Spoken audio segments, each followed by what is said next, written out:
একজন ভাই জানতে চেয়েছেন, মদ পান করলে 40 দিন নামাজ কবুল হয় না, তাহলে কি মাদক সেবীগণ নামাজ পড়বে না? রাসূলুল্লাহ সাল্লাল্লাহু আলাইহি সাল্লাম বলেছেন, হ্যাঁ, মান শারিবাল খামরা লাম তুকবাল লাহু সালাতুন 40 সাবাহা 40 ইয়াওমা। যে ব্যক্তি মদ পান করবে 40 সকাল তথা 40 দিন তার নামাজ কবুল হবে না। এটা হুমকি, এটা ধমকি, এটা মদ পান করেছে কেন, তার অপরাধের শাস্তি। তাই বলে কি নামাজ মাফ হবে? নামাজ কিন্তু মাফ হবে না। এই জন্য কবুল হয়নি, এটা তার শাস্তি, কিন্তু সে পড়বে, পড়া তার দায়িত্ব। এই জন্য নামাজ পড়বে না, বলবে, তাহলে লাভ কি? তো যারা হারাম খায় তাদের ইবাদত কবুল হয় না, এটা আছে না হাদিসে।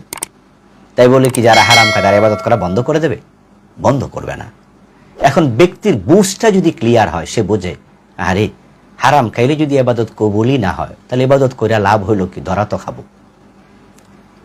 আরে মদ পান করলে 40 দিন যদি নামাজ কবুল না হয়, তাহলে নামাজ পড়ে লাভ হলো কি? আর যদি এই অবস্থায় মারা যায়, উপায় তো নাই, তাহলে সে হয়তো আর মদই পান করবে না, হারামই খাবে না। কিন্তু এ কথা বলার সুযোগ নাই, যেহেতু 40 দিন ইবাদত কবুল হবে না, ইবাদত আর করব না। এটা বললে সীমা লঙ্ঘন হলো।